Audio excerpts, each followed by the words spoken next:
In the world of automotive history, some stories remain hidden in the shadows of more prominent tales. One such story is that of the Bitter CD, a unique sports car that emerged from Germany in the early 1970s. This isn't just a story about a car, it's about passion, determination, and the vision of one man, Erich Bitter. The story begins in 1969 at the Frankfurt Auto Show, where Opel unveiled a concept car that would change the course of automotive history. The Opel Coupe Diplomat, or Opel CD as it became known, captured the imagination of everyone who laid eyes on it. Charles M. Chuck Jordan, who served as Opel's design chief from 1967 to 1971, along with his talented team including Dick Rusin, had created something extraordinary. The concept car featured a futuristic design with a low-slung profile and a fastback rear that seemed to slice through the air itself. But like many concept cars, the Opel CD seemed destined to remain just that, a concept. Opel decided not to move forward with production, and this is where our main character enters the story. Erich Bitter, a man whose life reads like an adventure novel, saw an opportunity where others saw an end. Bitter's journey to becoming a car manufacturer was anything but conventional. He started his career as a professional cyclist, but the call of speed and engines proved too strong to resist. In the 1950s, he transitioned to car racing, pushing vehicles to their limits on tracks across Europe. However, fate had other plans. An accident forced him to retire from racing, but instead of leaving the automotive world behind, he merely shifted gears. He began importing and tuning cars, building a reputation for excellence in performance enhancements. In 1971, with encouragement from Opel's new design chief David R. Dave Halls, Bitter took the biggest gamble of his career. He established Bitter GmbH with one goal in mind, to transform the Opel CD concept into a production reality. But bringing a concept car to life requires more than just enthusiasm. It requires expertise, resources, and partnerships. This led Bitter to Stuttgart, where he found an ideal partner in Bauer GmbH. Known for their expertise in producing limited-run vehicles and prototypes, Bauer would become instrumental in turning Bitter's dream into reality. The partnership between Bitter, Opel, and Bauer represented a unique collaboration in the automotive industry, combining German engineering prowess with Italian-inspired design sensibilities. The development of the Bitter CD was a careful balance of preserving the concept's striking aesthetics while making it practical for production. The original gullwing doors were replaced with conventional ones, but the car retained its distinctive large frameless rear glass hatch. Under the hood, they chose a 5.4-liter Chevrolet V8 engine, a power plant known for both its reliability and performance. This engine was paired with a 3-speed turbo-hydromatic automatic transmission, sending power to the rear wheels through a carefully tuned suspension system featuring Bilstein shock absorbers. The interior of the Bitter CD was a testament to luxury and attention to detail. Rich leather upholstery covered the ergonomically designed seats, while wood accents adorned the dashboard and door panels. Modern conveniences like power steering, air conditioning, and power windows, features that were far from standard in the early 1970s, were all included. The car's debut at the 1973 Frankfurt Motor Show seemed to herald a bright future. With 176 orders placed at the show alone, success appeared certain. But the automotive industry, like life itself, rarely follows a straight path. The 1973 oil crisis struck, sending shockwaves through the global economy and causing many of those initial orders to evaporate. Despite these challenges, production began at Bauer's facilities in late 1973. Each Bitter CD was carefully assembled, with body panels fitted, interiors installed, and mechanical components sourced from Opel integrated with precision. The initial goal was to produce 200 cars per year, but reality proved less ambitious. By the end of 1974, only 100 units had rolled off the production line. The Bitter CD's performance figures were respectable for its era. It could reach a top speed of approximately 130 miles per hour and accelerate from 0 to 60 miles per hour in around 9.4 seconds. While these numbers might not seem impressive by today's standards, they represented solid performance for a luxury grand tour of the 1970s. Production continued at a slower pace through the remainder of the decade. When the final Bitter CD was completed in 1979, only 395 examples had been produced. While this number fell short of initial expectations, it ensured that each Bitter CD would become a rare and coveted automobile. The Bitter CD represented more than just another sports car. It embodied the spirit of its creator, a man who refused to let a dream die. The car's unique combination of Italian-inspired styling and German engineering created something truly special in the automotive landscape of the 1970s. Each of the 395 units produced tells a story of perseverance, innovation, and the pursuit of excellence. The story of the Bitter CD didn't end in 1979. Instead, it served as a foundation for Erich Bitter's continued ventures in the automotive world, including the development of the Bitter SC. But perhaps more importantly, it stands as a testament to what can be achieved when passion meets opportunity, even in the face of significant challenges.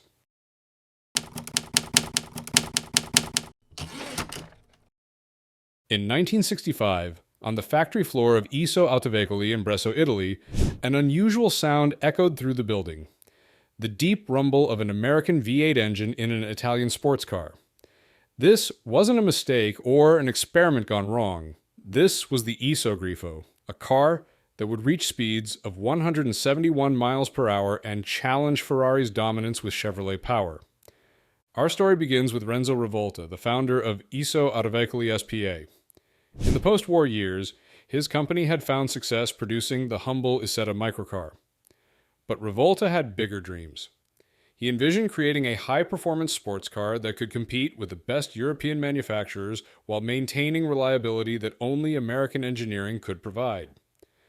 To bring his vision to life, Rivolta assembled what could only be described as an automotive dream team.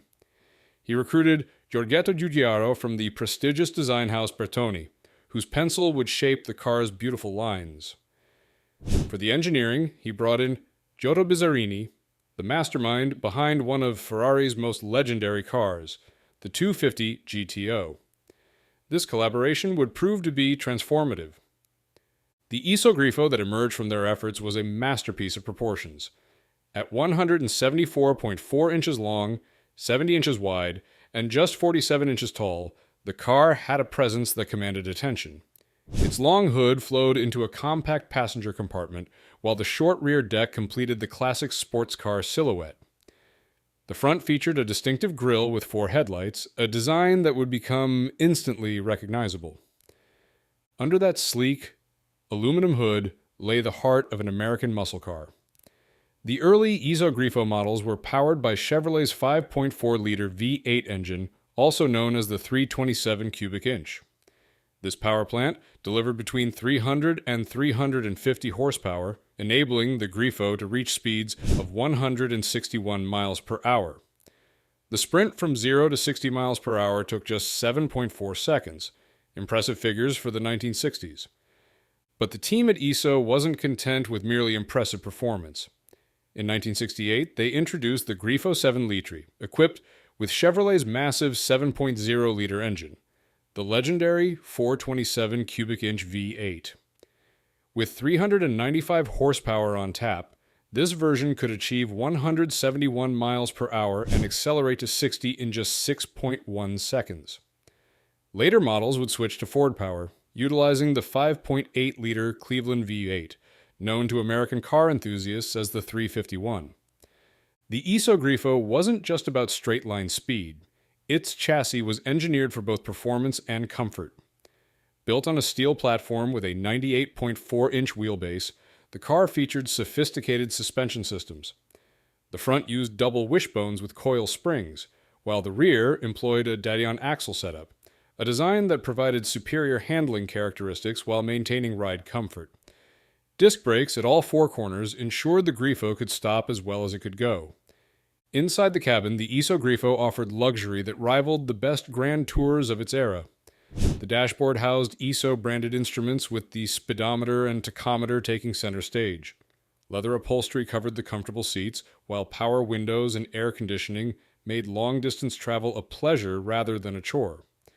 Drivers could choose between a 4-speed Borg-Warner manual transmission, a more sophisticated 5-speed ZF gearbox, or a 3-speed automatic for those who preferred a more relaxed driving experience. The Iso Grifo's racing pedigree was established through the A3/C variant. Developed by Bizini, these competition-focused models featured lightweight aluminum bodies and a revised engine placement. The motor was positioned further forward than in the standard car, though still behind the front axle, improving weight distribution and driver comfort. The A3/C proved its worth in 1965 at the prestigious 24 Hours of Le Mans, securing a class victory and finishing 9th overall. Throughout its production run, only 412 Iso Grifos were built. These included various models like the luxury-oriented A3/L Lusso and the competition-focused A3/C Corsa. In 1970, the Series 2 arrived, featuring a redesigned front end with partially hidden headlights. Even rarer were the Targa versions, specially built for select customers. The Iso Grifo story came to an end in 1974 when Iso SPA closed its doors. The combination of slow sales and the international oil crisis proved too challenging for the small manufacturer to overcome. However, the legacy of the Iso Grifo lives on. In August 2015, during Monterey Car Week, the car's 50th anniversary was celebrated at Concorso Italiano. Two particularly special examples were present: the very first Grifo ever made, prototype number 001, owned by the Blackhawk Collection, and the final Grifo to leave the factory, number 412. Today, the Iso Grifo stands as a testament to what can be achieved when Italian artistry meets American muscle. It represents an era when small manufacturers could challenge the automotive establishment through innovation and determination. The few hundred examples that survive serve as rolling sculptures, reminding us of a time when cars weren't just transportation, but dreams made real through steel, aluminum, and the vision of passionate individuals like Renzo Revolta, Giorgetto Giugiaro, and Giotto Bizini.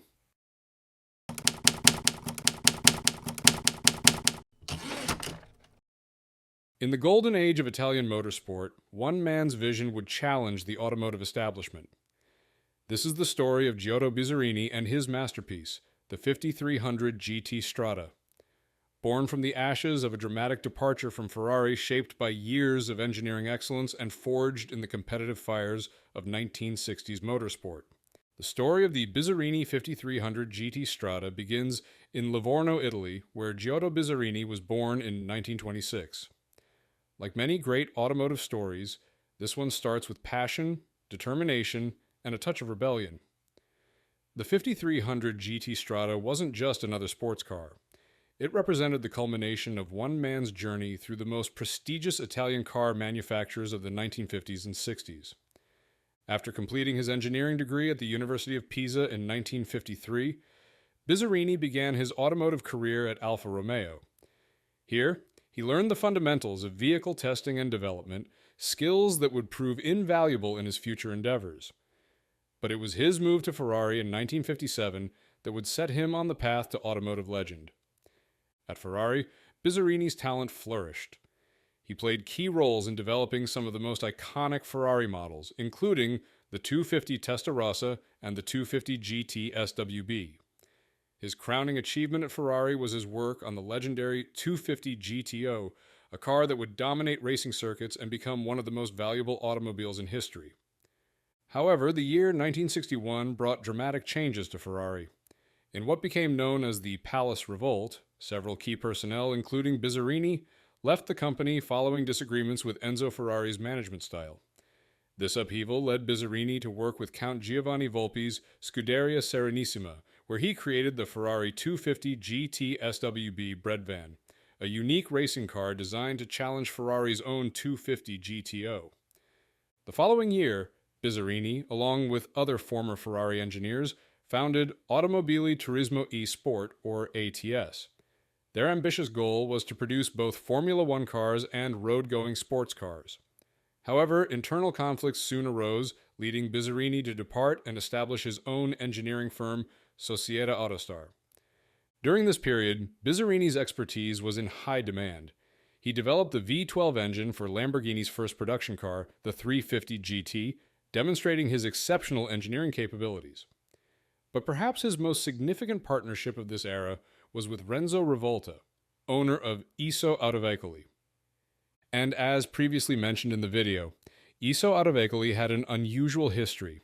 They had transitioned from manufacturing refrigerators and scooters to producing automobiles. Together, Bizzarini and Rivolta created the Iso Rivolta IR 300, a grand touring car that married Italian design with American V8 power. This successful collaboration led to the development of the Iso Grifo, available in two versions, the luxurious A3/L and the racing-focused A3/C. The Iso Grifo A3/C was particularly noteworthy, featuring Bizzarini's innovative front-mid engine layout. By positioning the engine far back in the chassis, he achieved optimal weight distribution, though this created some practical challenges. The cockpit became cramped, with pedals positioned near the engine, leading to high temperatures inside the car. Despite these compromises, the A3/C proved its worth on the racetrack, securing a class victory at the 1965 24 Hours of Le Mans. By 1964, creative differences between Bizzarini and Rivolta led to another parting of ways. This time, Bizzarini decided to forge his own path, establishing Prototipi Bizzarini SRL in his hometown of Livorno. His first independent creation was the 5300 GT Strada, an evolution of the Iso Grifo A3/C. The GT Strada's development involved collaboration with another rising legend in the automotive world, Giorgetto Giugiaro, then working at Bertoni. Giugiaro's design gave the car its distinctive appearance, with a low-slung profile, extended hood, and aerodynamic fastback rear end. The car's construction showcased Bizzarini's engineering prowess.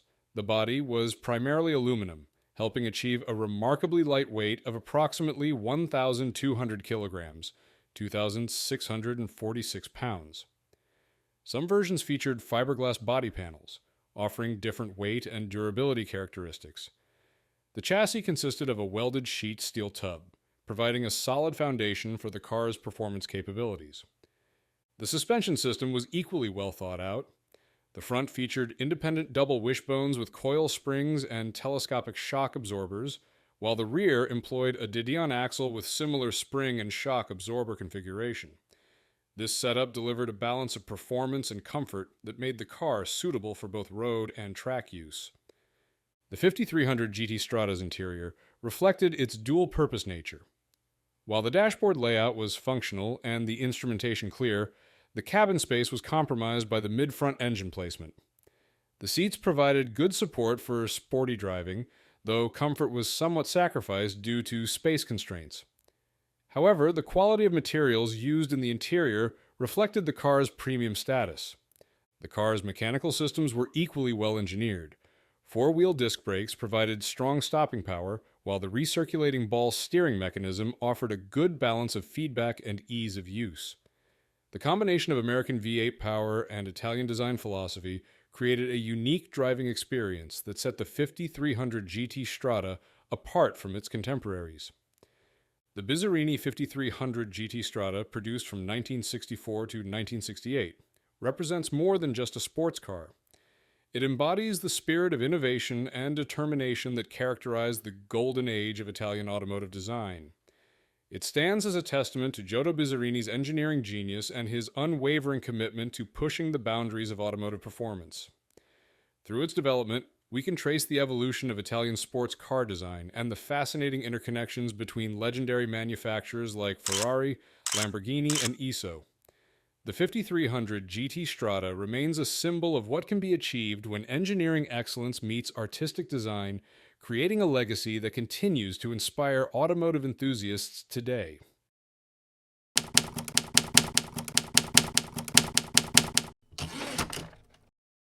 In the mid-1960s, when muscle cars ruled American streets and British sports cars defined European elegance, an unusual partnership created something extraordinary. The TVR Griffith 400, born between 1964 and 1967, wasn't just another sports car. It was a perfect blend of British craftsmanship and American muscle. The story begins with an ambitious collaboration between TVR, a small British car manufacturer, and Jack Griffith, an American car dealer and engineer who dreamed of creating the ultimate performance machine. Their vision was simple but bold. Take a lightweight British chassis, add a powerful American V8 engine, and create a car that could outrun almost anything on the road. The Griffith 400 emerged as an evolution of its predecessor, the Griffith 200. But this wasn't just a minor upgrade, it was a complete rethinking of what a sports car could be. The British engineers at TVR started with their expertise in fiberglass body construction and tubular steel chassis design. These materials weren't chosen by accident. Fiberglass offered incredible lightness while maintaining strength, and the tubular steel chassis provided a rigid foundation for high-performance driving. One of the biggest challenges the original Griffith 200 faced was keeping its powerful engine cool. The engineering team tackled this head-on in the 400 model by installing a larger radiator with twin electric fans. This might sound like a small change, but it was crucial for the car's reliability and performance. No longer would drivers have to worry about their engines overheating during spirited drives or hot summer days. The rear suspension received a complete overhaul too. The engineers implemented an independent system with unequal length wishbones and coil springs. For the average driver, this meant better control and more confidence when pushing the car to its limits. The car would stay planted through corners and maintain stability at high speeds, essential characteristics for any serious sports car. Even the taillights tell a story of thoughtful design. The team replaced the original rectangular units with round ones from the Ford Cortina Mark I. This wasn't just about looks, though the round lights did give the car a more distinctive appearance. It was also about improving visibility and safety, making sure other drivers could clearly see the Griffith 400 on the road. Step inside the Griffith 400 and you'd find yourself in a cockpit built for serious driving. There were no unnecessary luxuries or distracting gadgets. Instead, you got the essentials: well-placed gauges, controls within easy reach, and seats designed to hold you in place during aggressive cornering. This was a car built for drivers who appreciated the pure experience of man and machine working together. But the real star of the show was what lay under the hood: the Ford 289 cubic inch V8 engine, also known as the Hypo Windsor engine. This wasn't just any V8, it was the same power plant that gave the Ford Mustang GT its muscle. In the Griffith 400, it produced an impressive 271 horsepower at 6,000 revolutions per minute and 312 pound-feet of torque at 3,400 revolutions per minute. These numbers might not sound extraordinary by today's standards, but in a car weighing just 1,900 pounds, about half the weight of a modern sports car, they created explosive performance. The performance figures tell the story. 0 to 60 miles per hour in just 4.6 seconds and a top speed of 155 miles per hour. In the mid-1960s, these numbers weren't just impressive, they were nearly unbelievable. The Griffith 400 could accelerate faster than many of the most exotic and expensive sports cars of its era. The engine's power reached the rear wheels through a robust Borg-Warner 4-speed manual transmission. This wasn't a delicate piece of machinery. It was built to handle the V8's substantial power output. The close ratio gearing meant drivers could keep the engine in its sweet spot, making the most of the available power. A Salisbury limited slip differential helped put that power to the ground effectively, ensuring both rear wheels worked together to propel the car forward. The drivetrain layout followed the classic front-engine rear-wheel drive configuration that sports car enthusiasts love. This setup, combined with the car's lightweight and balanced design, made the Griffith 400 a joy to drive on both road and track. The single-plate dry clutch system provided direct feedback to the driver, making it easy to control the car's substantial power. The Griffith 400 represented more than just impressive performance numbers. It showed what was possible when British sports car tradition met American V8 power. It wasn't the most refined car of its era, nor the most luxurious. Instead, it offered something different. Raw, unfiltered performance in a lightweight package that demanded respect and skill from its driver. Though its production run was relatively short, the TVR Griffith 400 left an indelible mark on sports car history. It proved that a small British manufacturer could create a car capable of competing with the best performance machines of the era. The Griffith 400 showed that sometimes the best innovations come not from the biggest manufacturers with the largest budgets, but from passionate individuals and small teams who dare to think differently